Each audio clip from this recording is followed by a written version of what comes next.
1వ వచనం మనం చదువుకుందాం.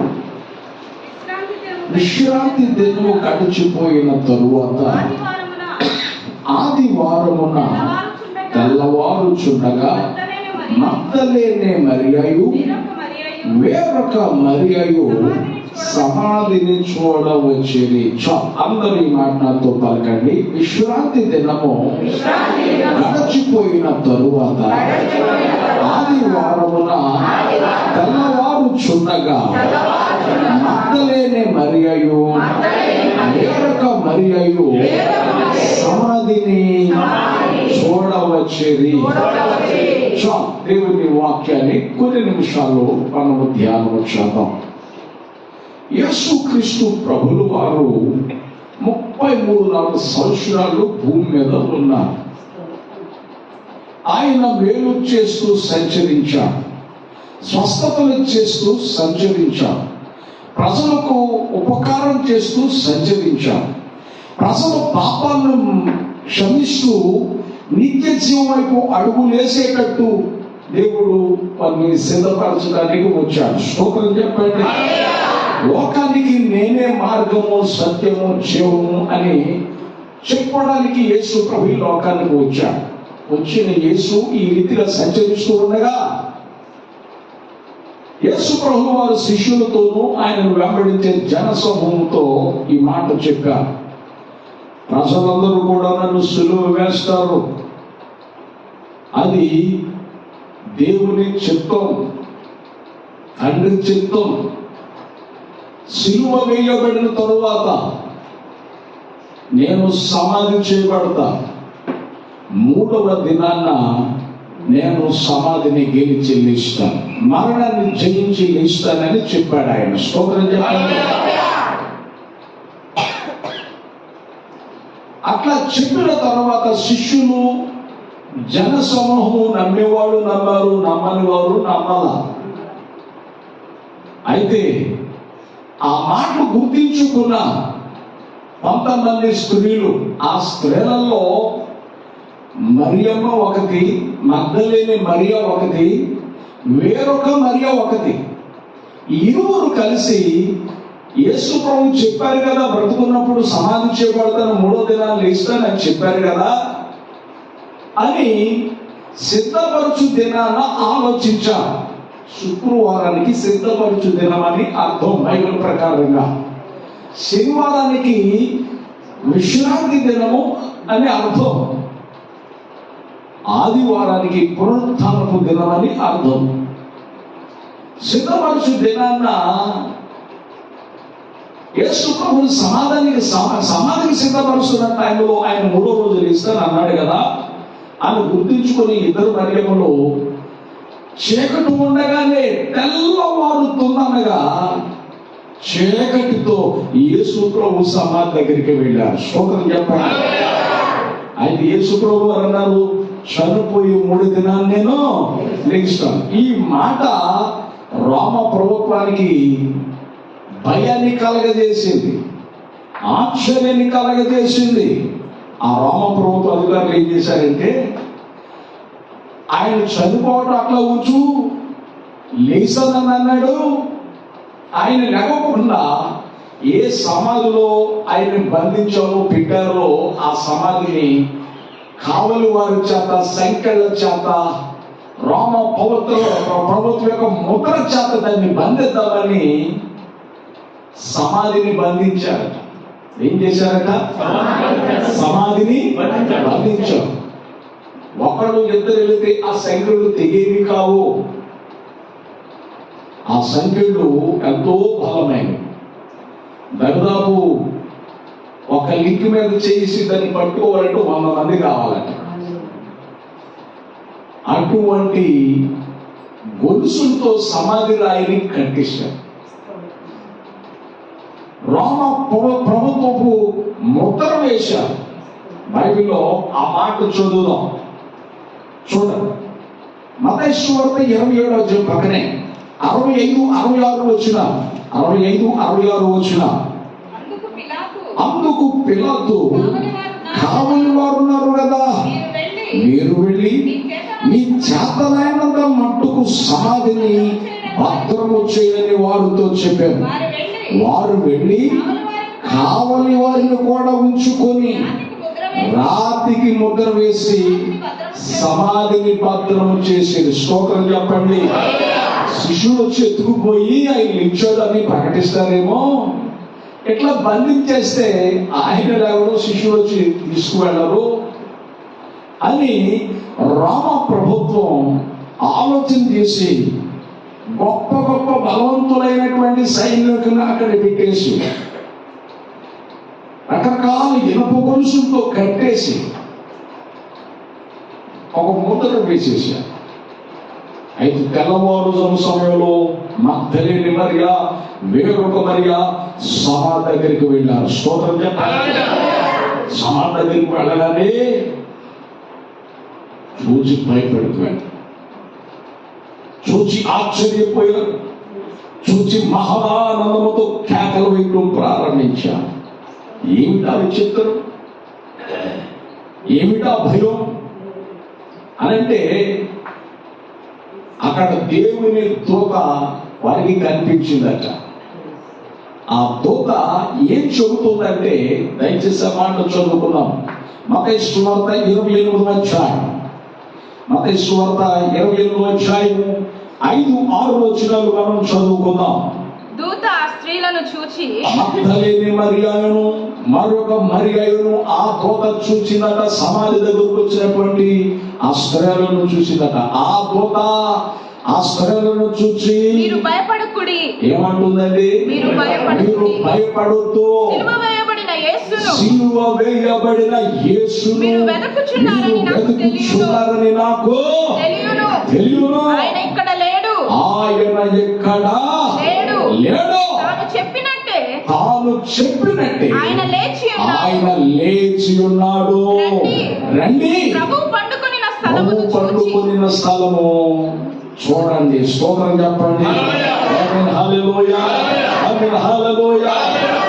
ఎంతో మంది మహానుభావులు చనిపోయారు, కానీ వారి సమాధులు అట్లాగే మూయబడి ఉన్నాయి. వారి సిద్ధాంతాలు కూడా అట్లాగే మూయబడి ఉన్నాయి. వారి ఆచారాలు వారి సంప్రదాయాలు కూడా అట్లాగే మూయబడి ఉన్నాయి. ఎంతో మంది మహానుభావులు, ఎంతో మంది చరిత్ర కలిగినటువంటి వారు సమాధులు మూయబడి ఉన్నాయి.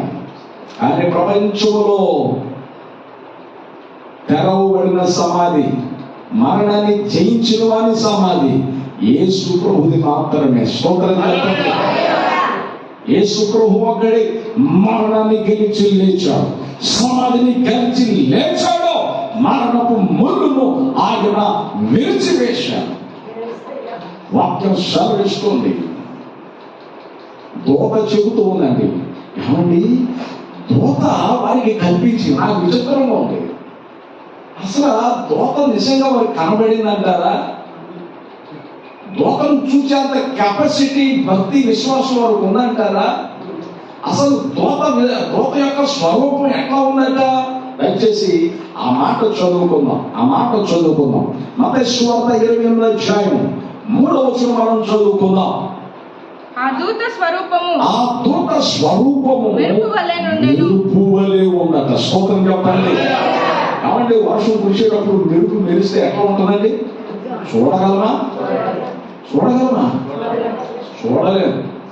ఒక్కసారి రెప్పపడినట్లు మెరిస్తే చాలు, కిలోమీటర్ దూరంలో ఉన్నవాడు కూడా మనకి తేడా కనబడతాడు. అంత వెలుతురు వస్తుంది. దేవుడి దూత స్వరూపం అట్లా ఉన్నది. కానీ ప్రజలకు కనబడటం కొరకు, ప్రజలకు దేవుని గురించి సాక్ష్యం ఇవ్వటం కొరకు దూతలు మహిమను తగ్గించుకున్నారు. స్తోత్రం చెప్పండి. దేవుని దూతలు ఏం చేశారు? వారి మహిమను తగ్గించుకున్నారు. ఎంత విచిత్రం, ఎంత ఆశ్చర్యం.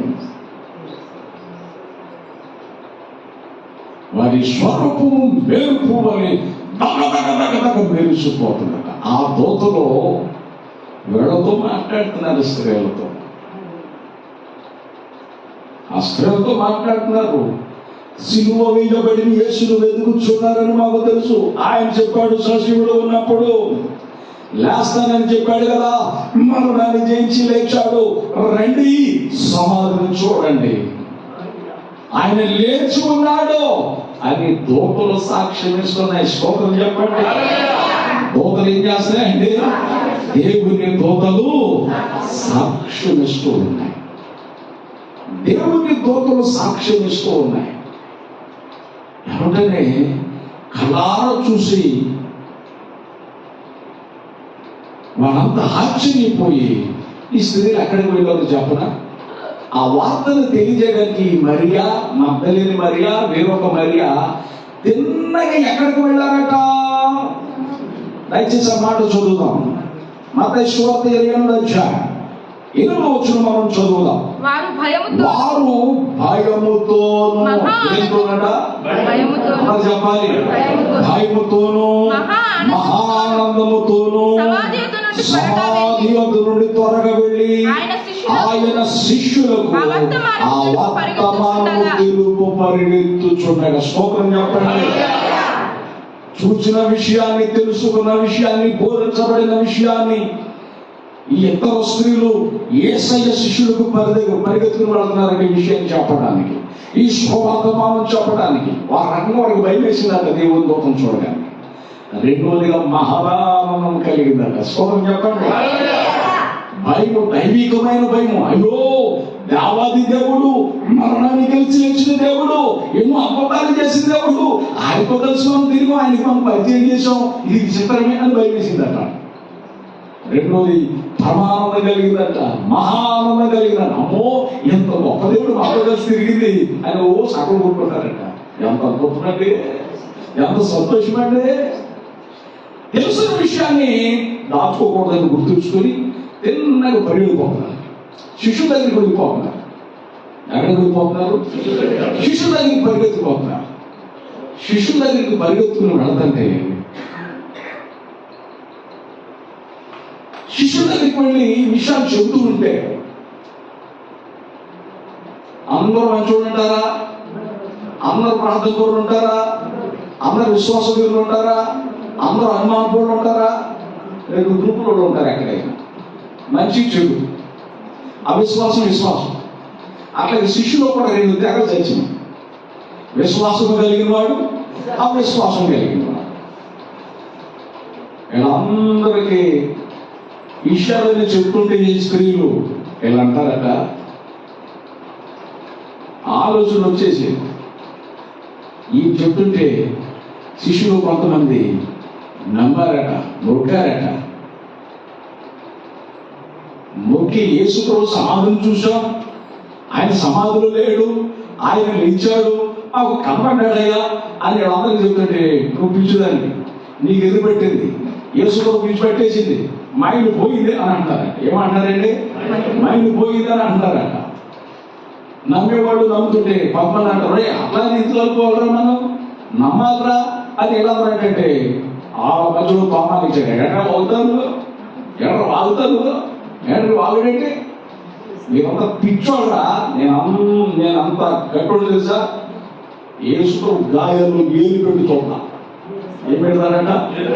యేసుప్రభు అయితే నా సందేహాన్ని తెచ్చుకోండి. యేసుప్రభు గాయాల్లో ఏలు పెట్టి యేసుప్రభు మీకు కొట్టారు యేసుప్రభు అని అంత అనుమానం వచ్చినాడు మనోడు. ఎట్లా తగ్గించుకున్నారు వాళ్ళు చెబుతుంటే బైబిల్ సాధిస్తుంది. అపొస్తలుల కార్యాలు 1వ అధ్యాయం, అపొస్తలుల కార్యాలు 1వ అధ్యాయం 3-4 వచనాలు మనం చదువుకుందాం. ఆయన శ్రమ పడిన తరువాత, ఆయన అంటే యేసు ప్రభువు వారు శ్రమ పడిన తరువాత 40 దినముల వరకు సరిగ్గా చదువు. 40 దినముల వరకు వారికి అగపడుచు దేవుని రాజ్య విషయంలో గురించి బోధించుచు అనేక ప్రమాణములు చూపి వారికి తన్ను తాను సజీవునిగా కనపరుచుకున్నాడు. స్తోత్రం చెప్పండి. హల్లెలూయా. మీ అనుమానాలు తొలగించుకోండియా, మీ సందేహాలు తొలగించుకోండియా. తోమా, ఎసకేసుకోగా నీ అవిశ్వాసం పోనట్టుంది. ఇదిగో నా గాయాలలో వేలు పెట్టి చూడు. నాకున్న శరీరం ఎముకలు దెయ్యాలు కొండవు. స్తోత్రం చెప్పండి. ఈ శరీరం ఎముకలు దెయ్యాలు కొండవు. నాకు శరీరం ఉంది, ఎముకలు ఉన్నాయి. స్తోత్రం చెప్పండి. నేనే దేవుణ్ణి, నేనే యేసు ప్రభువుని చెప్పినట్టు లేచాను. దెయ్యాన్ని కాదు నేను అని చెప్తున్నాడు. దెయ్యానికి ఎముకలు ఉంటాయా, శరీరం ఉంటుందా చెప్పండి.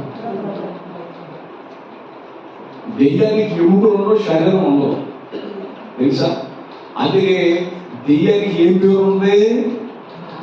గాలి. ఏంటండి చెప్పండి. ఎవరికన్నా దెయ్యం పడితే ఏమంటాం? గాలి చెప్తున్నారండి. మీరు అంటూ ఉండాలి. సూత్రం చెప్పండి. హల్లెలూయా. గాలి పట్టినాను, పలుపులన్నీ వేసేస్తాను, కిటికలన్నీ చేస్తాను, అట్లా వచ్చింది. అది గాలి. ఏంటంటే చెప్పాలి గట్టిగా, అది గాలి. దేవుని బిడ్డలారా, దెయ్యానికి ఎముకలు మాంసం ఉండదు, గాలి. అది ఎక్కడికైనా వచ్చేస్తుంది అన్నమాట. మీ సందేహాన్ని తీర్చుకోండి. బామా అవిశ్వాసిని కాక విశ్వాసిని కమ్ము. స్తోత్రం చెప్పండి. విశ్వాసిని కాక విశ్వాసిని కమ్ము. ఎన్నో ప్రమాణాలు చూపిస్తూ వచ్చాడు ఆయన. శిష్యులకు కనబడ్డాడు, స్త్రీలకు కనబడ్డాడు, 500 మంది పైచిలకే ప్రజలకు కనిపించాడు. ఆయన శిష్యులకు, ఆయన ప్రజలకు కనిపించాడు. పౌలు గారు కూడా యేసయ్య కనిపించాడు. స్తోత్రం చెప్పండి. సశివుడుగా తనను తాను అగపరుచుకున్నాడు. ఎన్నో ప్రమాణాలు, ఎన్నో రుజువులు చూపించాడు. అయినా ఇంకా వారి ఇంకా సందేహాలు పోలా, వారి అనుమానాలు పోలా. దేవుడు ద్వారా మనవబడి ఎన్నో అద్భుతాలు పొందుకుంటున్నా, ఎన్నో మేళ్లు పొందుకుంటున్నా, కొన్ని సందర్భాల్లో ఇది జరిగిందంటావా? స్తోత్రం చెప్పండి. ఏమంటామండి మనము? ఇది జరిగిందంటావా? నిజమే అంటావా? ఏమి చూడలేదు నీ జీవితంలో. అందుకే తోమతో దేవుడు చెప్పిన నీతో చెప్పారు, అవిశ్వాసిని కాక విశ్వాసిని కమ్ము. స్తోత్రం చెప్పండి. అవిశ్వాసిని కాక విశ్వాసిని కమ్ము. ఇంకా సందేహించేవాడు వాళ్ళు ఉన్నారు. అప్పుడు యేసు ప్రభువు ఏం చేశాడో చెప్పనా? మత్తయి సువార్త 8వ అధ్యాయం, మత్తయి సువార్త 8వ అధ్యాయం 16వ వచనం నుండి 20వ వచనం వరకు మనం చదువుకుందాం. 11 మంది శిష్యులు యేసు తమను నిర్ణయించిన గలిలయలోని కొండకు వెళ్ళారు. ఆయనను చూచి, ఏమంటారు? యేసు ప్రభు అక్కడికి వెళ్ళగానే, వాడున్న స్థలంలోకి వెళ్ళగానే వారు ఆయనను చూశారు. ఎవరు చూశారండి? యేసు ప్రభుని చూశారు. చూసిన వాళ్ళు ఏం చేశారు? విశ్వాసం వచ్చిన వాళ్ళు ఏం చేశారు? చూసి ఆయనకు మ్రొక్కిరి గాని, అది ఆయనకు మొక్కారు. విశ్వాసం వచ్చిన వాళ్ళు ఏం చేశారండి? ఆయనకు మొక్కారు. మొక్కిరి కానీ కొందరు సందేహించిరి. కొందరు ఏం చేశారండి? వెలుగు అక్కడ ఉన్న చీకటి అక్కడ ఉంటుంది. విశ్వాస వీరులు అక్కడ ఉన్నారు, అవిశ్వాస వీరులు కూడా అక్కడ ఉన్నారు. కొందరు సందేహించారు, ఈయన ఆయనేనా, మహాప్రభువేనా అని వారు సందేహించారట. బలహీనులయ్యారని దేవుడు జాలి పడ్డాడు. వారు హృదయ కాఠిన్యాన్ని బట్టి గద్దించాడు, జాలి పడ్డాడు. ఏం చేశాడంటే హృదయ కాఠిన్యాన్ని బట్టి గద్దించి జాలి పడ్డాడు. అయ్యో, ఇంకా బలహీనులు ఉన్నారు, విశ్వాసులు ఎదగలేదు, ప్రార్థనలు ఎదగలేదు, ఎన్నో కార్యాలు చూశారు, ఎన్నో మహిమలు చూశారు, అయినా వీరికి అవిశ్వాసం ఉందని వారి బలహీనతలను ఎంచక 18వ వచనం మనం చదువుకుంటున్నాం. అయితే యేసు వారి వద్దకు వచ్చాడు. స్తోత్రం చెప్పండి. హల్లెలూయా, హల్లెలూయా. యేసు వారి వద్దకు వచ్చి, ఎవరి వద్దకు వచ్చాడు? బలహీనుల వద్దకు వచ్చాడు. స్తోత్రం చెప్పండి. విశ్వాసం వీరు దగ్గర కాదు, బలవంతుల దగ్గరికి, బలవంతులయ్యారని వాళ్ళని చూశాడు, బలహీనమైన వాళ్ళ దగ్గరికి వచ్చాడు. స్తోత్రం చెప్పండి. చూసారా? ఎదుగునోళ్ళ దగ్గరికి వచ్చాడు, ఎదగిన వారి దగ్గర కూడా వచ్చాడు. ప్రాముఖ్యంగా ఎదగిన వారి దగ్గరికి వచ్చి వారి దగ్గరికి వచ్చాడు. ఇక్కడ ఒక సందేహాన్ని, ఒక విషయాన్ని, ఒక లోతైన విషయాన్ని నేను మీకు చెప్పాలని ఆశిస్తున్నాను. బలహీనులుగా ఉన్నటువంటి వారి దగ్గర, అనుమానంతో వారి దగ్గర అనుమానాలు తీర్చడానికి రుజువులు ఆయన వచ్చాడు. ఏమన్నా వచ్చాడు, మీరందరూ దేవుని సన్నిధికి వస్తున్నారు, దేవుడు మిమ్మల్ని దీవించును గాక. మీరందరూ వస్తున్నారు, చాలా సంతోషం. మీరు మోస్ట్ సీనియర్లు, ఎక్కడి నుంచో వస్తున్నారు. మీరందరంటే నాకు వీరాభిమానం, మహాప్రేమ. అదే రీతిగా కొత్త వాళ్ళు వస్తున్నారుగా, వాళ్ళంటే కూడా నాకు ఎంతో ప్రేమ. స్తోత్రం చెప్పండి. ఈలోపు కొంతమంది అనుకుంటారు, చూసారే మేము మాస్టర్ గారికి పాత ఒక రోత కొత్తగా వెళ్తే మనం పక్కన పెట్టేసాడు, వచ్చిన వాళ్ళందరినీ చూసి వాళ్ళందరూ ప్రేమిస్తున్నారు, వాళ్ళతో మాట్లాడుతుంది. ఇది వరకు మనకి అంత ఎంత బాగా మాట్లాడేవాడే, ఇప్పుడు మాట్లాడలేదు. అలాగే చూడండి, ఇప్పుడు తల్లి దగ్గర బిడ్డలో ఎదుగుతాం. వాళ్ళు చిన్నగా ఉన్నప్పుడు ఏం చేసామంటే పక్కన వేసుకోవడం. ఏం చేసామండి చెప్పండి గట్టిగా. చిన్నగా ఉన్నప్పుడు ఏం చేసాం? పక్కన వేసుకోవడం తల్లి. ఇప్పుడు చెట్టు అంత కొట్టుగా పక్కన వేసుకోకుండా చెప్పండి గట్టిగా. వాడు సిగ్గుపడదు, తల్లి సిగ్గుపడదు. మీరు ఎదుగునాళ్ళు, ఎదగటానికి వచ్చిన వాళ్ళు, మీకుండే ప్రేమ మీకు ఉంటుంది. కానీ ఎదగటానికి వచ్చే చూసి రావడం పక్కన వేసుకుంటాం. తీసుకోవాలి మేము, వాళ్ళతో మాట్లాడాలి మేము. అంతేగాని పాప ఒక రోత అప్పగా వెంటనే డైలాగులు మాత్రం మాట్లాడకూడదు. స్తోత్రం హల్లెలూయా. యేసు ప్రభు బలహీనుల దగ్గరకు వచ్చాడండి. వచ్చి ఏం చేశాడో తెలుసా? అయ్యా, నీ బలహీనతలు తీసివేస్తున్నా, నీ విశ్వాసాన్ని తీసివేస్తున్నాను, ధైర్యంగా ఉండు, ధైర్యంగా ఉండు. ప్రభు చెప్తున్న 18వ వచనంలో, అయితే యేసు వారి వద్దకు వచ్చి పరలోకమందును భూమి మీదను నాకు సర్వాధికారం ఇవ్వబడి ఉంది. ఏం ఇవ్వబడిందట? సర్వాధికారం ఇవ్వబడింది. కాబట్టి ఎక్కడికి వెళ్ళమన్నాడు? వెళ్ళమంటున్నాడు ఆయన. ఏం చేయమన్నాడండి? చెప్పాలి గట్టిగా. వెళ్ళండి అంటే ఒకదేమో చేపలు రాడిపోయి ఎక్కడ పోయాడండి? చెప్పాలి గట్టిగా. చేపలు రాడిపోతాం. మనుషుల పట్టు జాలలుగా మనం చేస్తారని ప్రభు చెప్తే వేడి చేస్తున్నారంటే మరలా చేపలు వృత్తికి పోతున్నారు. చేపలకు అలవాటు పడిపోయారు. ఆ అలవాట్లు మనం విడిచిపెట్టడం ఎక్కడికి పోతున్నారు? వెళ్ళమన్నాడు యేసయ్య. ఎక్కడికి వెళ్ళాలి? బైబిల్లో మనం చదువుతున్నాం. మార్కు సువార్త 16వ అధ్యాయం 15వ వచనం. మార్కు సువార్త 16వ అధ్యాయం 15వ వచనం. 16:15. మీరు సర్వలోకమునకు వెళ్ళి సర్వ సృష్టికి ఏం చేయాలి? సువార్త ప్రకటించాలి. స్తోత్రం చెప్పాలి. మీరు వెళ్ళి అని అన్నాడు. మనం కూడా వెళ్ళాలి. దైవజనుడు ప్రార్థన చేసినప్పుడు దేవుడు ఏ విధమైన కార్యము చేశాం, యేసు ప్రభు నమ్ముకున్న తర్వాత ఏ విధమైన మేలు పొందుకున్నాం అనేది ప్రజల దగ్గరికి వెళ్ళి చెప్పాలా. అది చెప్పాడు దేవుడు. ప్రజల దగ్గరికి వెళ్ళి ఏం చేయాలి? ఆ కార్యాన్ని చెప్పాలి, చెప్పి తీరాలి. మీరు వెళ్ళాలి. మాస్టర్ గారు ఎవరన్నాడు అని చెప్పేసి రాత్రంతా చూసిన సీరియల్ జనాలకి చెప్పడం కాదు, స్తోత్రం చెప్పండి కదా. మాస్టర్ గారు వెళ్ళమన్నాడు కాబట్టి జనాలకి ఏం చేయకూడదు? ఒక అమ్మంటుంది, ఒక అమ్మంది అంటే ఒక దైవం అంటారు కదా. విచిత్రం అనిపించింది నాకు. మాస్టర్ గారు మీరు చెప్పే వాక్యం స్పీడ్ అయిపోయింది కదా, స్పీడ్ తగ్గించుకోండి, నేను రాసుకుంటాను. ఏం చేస్తున్నాక రాసుకుంటాను. అప్పుడు ఆ దైవజనులు అమ్మ నీ మాట్లాడు వచ్చి ఒక మాట ఓ ప్రశ్నకి ఏమో జవాబు చెప్తావా? అడగండి. ఈ సందేహం ఏంటంటే మీరు సోగా చెప్పండి, నేను రాసుకున్నాను అన్నారు.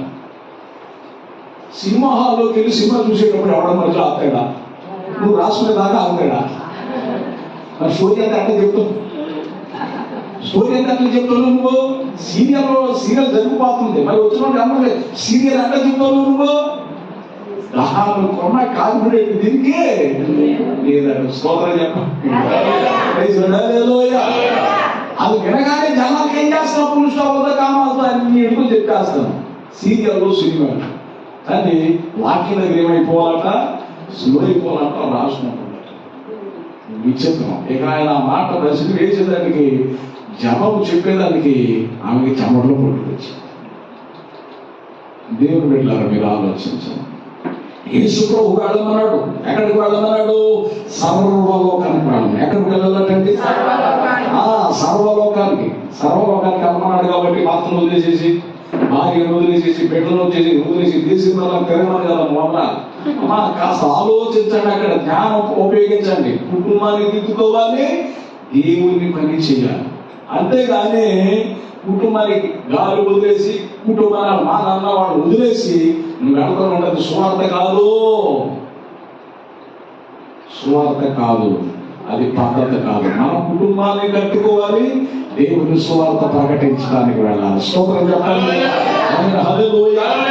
దేవుని సువార్త ప్రకటించాలి. దేవుడు నీకు చేసిన మేలును చెప్పండి. నేను అడిగినాను, సహోదరు కూర్చున్నది, మాస్టర్ గారు నాకు అసలు మోషన్ ఆగట్లేదండి, నా బలహీనత, ఒక తండ్రి లాంటి వాడు నువ్వు, 6 రోజులు ఎట్లా జరుగుతుంది, హాస్పిటల్ వెళ్ళాలంటే డబ్బులు లేదు, కొంచెం ప్రార్థన చేయాలి చెప్పింది. ఏంటో అంత గురి అని అంటే ఆ మాటలు 2-3 సార్లు వచ్చాయి నీ దగ్గరికి. నువ్వు నెత్తిని చేయబడితే ఏంటో కానీ నాకు జరిగిపోతుంది వాన, అశాంతితో వచ్చిన నాకు శాంతి సమాధానం ఎంత బాగుంటుంది ఇక్కడ వచ్చిన తర్వాత. ఆ ఉద్దేశంతో నేను ఆలోచన చేస్తాను, ప్రార్థన చేస్తాను, నువ్వు గుర్తొచ్చావు. అది నీ దగ్గరికి వచ్చా, ప్రార్థన చేయాను. యేసు నామములో చేసి భోజనంతో ప్రార్థన చేశాను, నెత్తిని చేసి ప్రార్థన చేశాను. ఫ్రీ అయిపోయింది, ఊడిపోయింది, ముందు ఫ్రీ అయిపోయింది. రాత్రి పూజ చేసి అంటది, ఆస్కారం ఉదయం వచ్చాయి కదా, అన్ని బంధుతారంట. స్తోత్రం చెప్పండి. హల్లెలూయా. అంత ఫ్రీ అయిపోయారయ్యా. నాకు ఎంత సంతోషమైందో.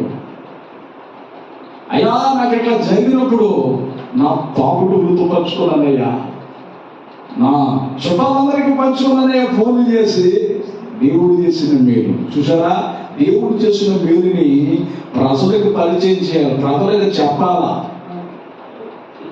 అదేమనంటే సాక్షి చెప్పండి అంటే మనం ఏమంటాం? చెప్పాలి. సిగ్గేస్తుంది. యేసురక్తం వేసి ఏం వేస్తుందట?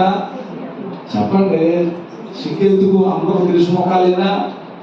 స్తోత్రం చెప్పండి గట్టిగా. హల్లెలూయా. ప్రతిసారి సిగ్గేనా? ఎదుగునోడు కూడా సిగ్గేనా? సిగ్గుపడకూడదు. దేవుడు చేసిన కార్యం అది మనుషులు చేసింది కాదు, డబ్బుతో జరిగింది కాదు, దేవుడు చేసిన కనుక దేవుని సభలో కృతజ్ఞత కలిగి దేవుడి కార్యం చేశాడని దేవుని సభలో చెప్పడం ద్వారా సైతాన్ తలకాయ పాల్గొంటున్నాడు అవుతాం. స్తోత్రం చెప్పండి. సాక్ష్యం చెప్పడం ద్వారా సైతాన్ తలకాయ చిరిగింది. ఏమవుతుందంటే చెప్పాలి గట్టిగా. నువ్వు లెక్కనే వాడికి సెకండ్ వస్తా తలకాయ మీద, నువ్వు సాక్ష్యం మొదలు పెట్టాలంటే అభివృద్ధి పగిలిపో. స్తోత్రం చెప్పండి. దాంతో పాటు గుండెపై కూడా పగిలిపో. కాబట్టి దేవుడు సాక్ష్యం చెప్పడం వల్ల దేవుడికి మహిమ, సాతానికి సిగ్గు కలిగింది. అంటే దేవుడు చేసిన కార్యాన్ని ప్రజలతో పంచుకోవాలి. శిష్యులతో అన్నాడు, మీరు వెళ్ళండి, మీరు వృద్ధులది కాదు, మీరు వెళ్ళి సర్వలోకమునకు వెళ్ళి సర్వ సృష్టికి మీరేం చేయాలి? సువార్త ప్రకటించాలి. ప్రభు ఏమన్నాడు?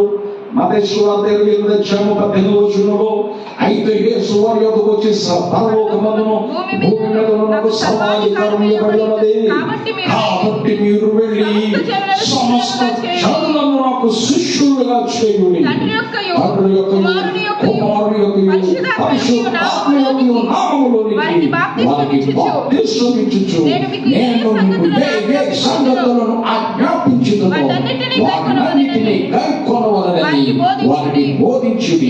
ఇదిగో నేను యుగ సమాప్తి వరకు సదాకాలము మీతో కూడా ఉన్నానని వారితో చెప్పాను. స్తోత్రం చెప్పండి. మీరు ఎక్కడికి వెళ్తే అక్కడికి వస్తా. మీ అంశంలో మిమ్మల్ని వదిలిపెట్టను, మీ శ్రమలో నేను మిమ్మల్ని వదిలిపెట్టను, సదాకాలము నేను మీతో కూడా ఉంటాను. స్తోత్రం చెప్పండి. చెప్పగానే సర్వలోకానికి వెళ్ళారండి, సర్వ సృష్టికి సువార్త చెబుతున్నారండి. దేవుడు వారిని వదిలిపెట్టల. మార్కు సువార్త వచ్చేప్పుడు మాట చదువుకున్నాం. మార్కు సువార్త 16వ అధ్యాయం 20వ వచనాన్ని మనం చదువుకుందాం. 16వ అధ్యాయం 20వ వచనం. వారు బయలుదేరి వాక్యమంతటా ప్రకటించిరి. ప్రభువు వారికి సహకారుడై ఉండి వెనువెంట జరుగుచూ వచ్చిన సూచక క్రియల వలన వాక్యమును స్థిరపరచుచుండెను. స్తోత్రం చెప్పండి. వారికి దేవుడు ఏమై ఉన్నాడండి? సహకారి అయి ఉన్నాడు. ఏమై ఉన్నాడండి? మార్కు సువార్త 16వ అధ్యాయం 20వ వచనంలో దేవుడు వారికి సహకారి అయి ఉన్నాడు. దేవుడు పని చేస్తే దేవుడు వదిలిపెడతాడా? అందుకు దేవుని కొరకు నువ్వు ఒక అడుగు వేయగలిగితే దేవుడు నీ కొరకు 10 అడుగులు ఖచ్చితంగా వేయగలిగిన దేవుడు ఆయన. అపారమైన ప్రేమ కలిగిన వారు బోధించే బోధనలు స్థిరపరుస్తున్నాడు. వారి వెన్ను వెంట ఉండి అద్భుతాలు జరిగిస్తున్నాడు. ఏం జరిగిస్తున్నాడండి? అందరూ చెప్పండి. అద్భుతాలు జరిగిస్తున్నాడండి. వాళ్ళు వెళ్ళారు, బయలుదేరారు. దేవుడు వెళ్ళమనగానే దేవుడు లోకట్టాలి. దేవుడు వెళ్ళమనగానే ఏం చేశారండి? దేవుని మాటకు విధేయత చూపారు. ఆయన వెళ్ళమన్నాడు కాబట్టి వెళ్ళారు. అబ్రహాంతో కూడా దేవుడు, అబ్రహామా నేను నీకు చూపించు దేశానికి నీవు లేచి వెళ్ళు అనగానే కాసేపు నాన్నను పట్టుకుని ఆడవాలా, కాసేపు అమ్మను పట్టుకుని ఆడవాలా. నన్ను విడిచి వెళ్ళిపోతున్నాను, అమ్మ నన్ను విడిచి వెళ్ళిపోతున్నాను, దేవుడు నన్ను దిక్కులేని చేశాడు, వెళ్ళిపోమని ఆడవాలా. అబ్రహాం నేను కూడా సేవ వెళ్ళేటప్పుడు మా తల్లిదండ్రులను రై మన ఇంట వంట లేదా వదిలిపెట్టా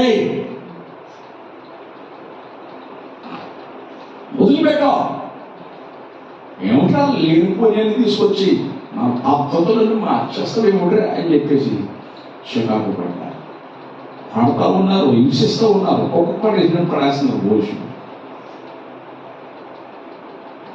దేవుడు వెళ్ళారా, దేవుడు నన్ను తాకాడు, ఆ ప్రేమలో మరిచిపోయాను. ప్రతి ఆహారం వద్దు, అమ్మొద్దు, నానొద్దు, నాకు యేసు కావాలి, కంటికి కనబడుతున్నారు. ఆ రోజు నుంచి ఈ రోజు వరకు కనబడాలి. వాటికి స్తోత్రం చేయాలి. దేవుడు నన్ను పాడు చేశాడా? దేవుడు నన్ను బాగు చేశాడా? చెప్పండి. దేవుడు పాడు చేయలా, బాగు చేశాడు. ప్రజలైతే పాడు చేసేవాళ్ళేమో.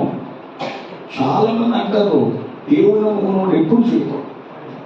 చాలా మంది అంటారు నేను భూమిని నమ్ముకున్నానండి, నా కష్టాన్ని నమ్ముకున్నాను, నీ ఆరోగ్యం పోతే ఎవరు నమ్ముకోవద్దు, భూమి నమ్ముకున్నాను నేను అని అన్నాడు ఆయన.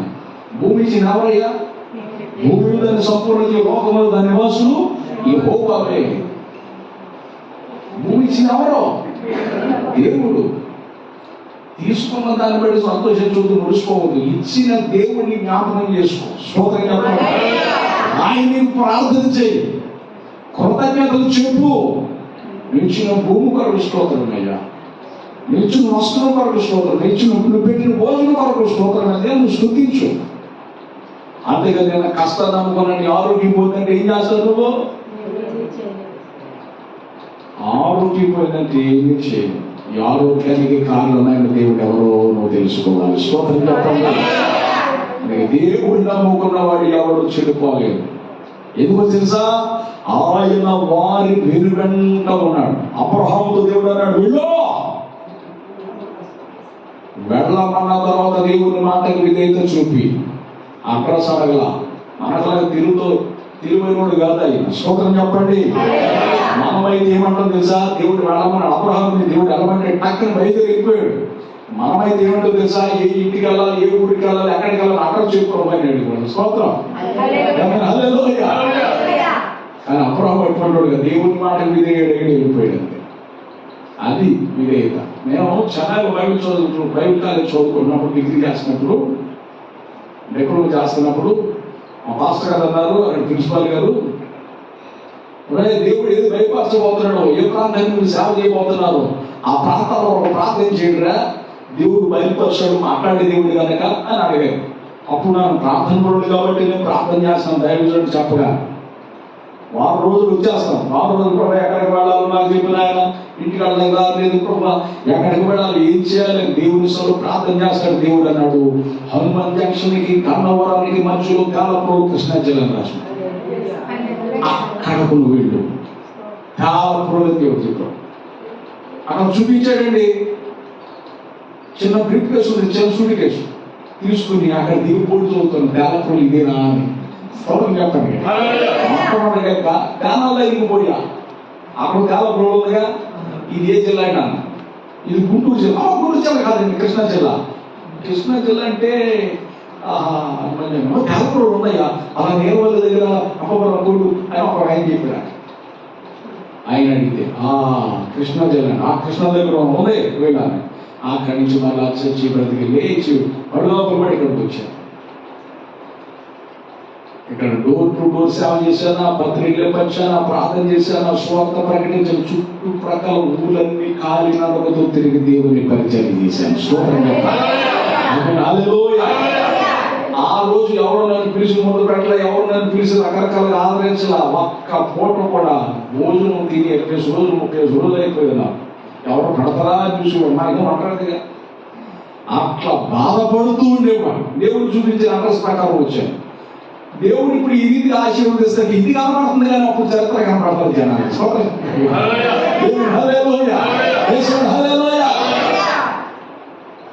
అది ఇది కనపడుతుంది కానీ అది కనపడతావు వెనకాల హిస్టరీ. ఎందుకు పడ్డాడు, ఈ రోజులు భోజనం ఉన్నాడు. ఒక్క జత బట్టలతో 2-3 సంవత్సరాలు ఉన్నాను నేను. చాలించాలని టవలతో 2-3 సంవత్సరాలు ఉన్నానండి నేను. దీన్ని తినక పస్తులు ఎవరు పెడతారా అని ఎదురు చూసే రోజు. అప్పటికి నా వయసు 22 సంవత్సరాలు. తినే వయసు. కొంతమంది స్నేహితులండి, వాళ్ళు ఆ గదిలో కూర్చొని ప్రార్థన చేసుకుంటూ బైబిల్ చదువుకుంటుంటే, మాస్టర్ గారు నువ్వు సువార్త ప్రకటిస్తున్నావు, చాలా సంతోషం ఉంది, కానీ ఒక్కసారి క్రికెట్ ఆడదాం రండి అనేవాడు. కానీ ఒక సామెత చెప్పేవాడిని, అయ్యా ఇప్పుడు నేను కూర్చుకునే సమయం ఇది, కూర్చుకుని నన్ను నేను కట్టుకునే సమయం, ఆట ఆడే సమయం కాదు. జీవితంలో ఆట ఉండాలి, అల్లరి ఉండాలి, కానీ జీవితమే అల్లరి పాలు కాకూడదు. కాబట్టి క్రికెట్ ఆట నా గోల్ కాదు, నాకు కొన్ని లక్ష్యాలు ఉన్నాయి, ఆ లక్ష్యాల ప్రకారం వెళ్ళాలని చెప్పాడు. ఆ కుర్రోడు అనేవాడు మాస్టర్ గారికి 20 కాదు 60. 20లో ఏ మాటలు పలుకుతున్నాడు, 60లో మాటలు పలుకుతున్నాడు, వేదాంతాలు చెప్తున్నాడని ఎగతాళి చేసేవాడు. ఇప్పుడు వాళ్ళని చూస్తా ఉంటారు. భోజనానికి పిలిస్తే భోజనం చేయడానికి వస్తూ ఉంటారు. వాళ్ళు ఏమంటారు తెలుసా, ఆ రోజు ఏదో వేదాంతం చెప్తున్నాం అనుకున్నాం, ఎంత ఎదిగిదో అనుకున్నాను. స్వతంత్రంగా ఆశ్చర్యం. దేవుడు వెళ్ళమన్నాక ఆ మాటకి విధేయత చూపి మనం వెళ్ళిపోవాలి. కాబట్టి శిష్యులందరూ కూడా లోబడి దేవుని పరిచయం చేయడానికి దేవుడు పంపిన స్థలానికి వెళ్ళిపోయారు. చిత్రహింస పెట్టారు, కష్టాలు వచ్చినాయి, ఆకలిదప్పులు ఎదురైనాయి, అవమానాలు వాళ్ళకే, సన్మానాలు వాళ్ళకే. స్తోత్రం చెప్పండి. అన్ని రకాలుగా వాళ్ళు ఎదుర్కొన్నారు. సిలువ యేసు ప్రభు యొక్క మరణ పునరుత్థానముల గురించి ప్రకటించడం ప్రారంభించారు. కాబట్టి దేవుని బిడ్డలారా, ఆయన లేచింది ఎందుకు తెలుసా, నీకు మేలు చేయడానికి. నీకు చేసిన మేలును బట్టి ఆయనను ప్రచురించాలి, ప్రకటించాలి. స్త్రీలు ఊరుకున్నారా? దేవుడు ద్వారా చేసిన మేలును బట్టి, దేవుడు చేసిన మేలును బట్టి వారు ఊరుకున్నారా? యేసు ప్రభు సేవ చేస్తున్న రోజులని ఒక స్త్రీ వచ్చి ఆయన ఒక మంచి కార్యం చేసేసింది. నేను సజీవుడు ఉండగానే నా భూస్థాపన టైంలో జరిగే కార్యం ఇప్పుడే చేసేసింది. అంతా నా మీద పూసేసింది. ఈమె నా ఇళ్ళ మంచి కార్యం చేసింది. ఈ స్వార్థ ఎక్కడ ప్రకటించబడుతుందో ఈమె అక్కడ ప్రశంసించబడుతుందని దేవుడు చెప్పాడు. స్తోత్రం చెప్పండి. హల్లెలూయా.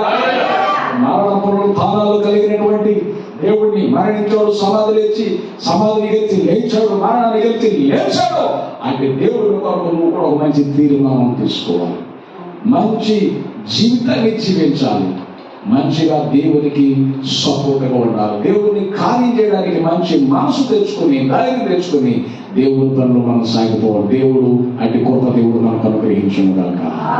ఆమేన్. తల వంచండి, ప్రార్థన.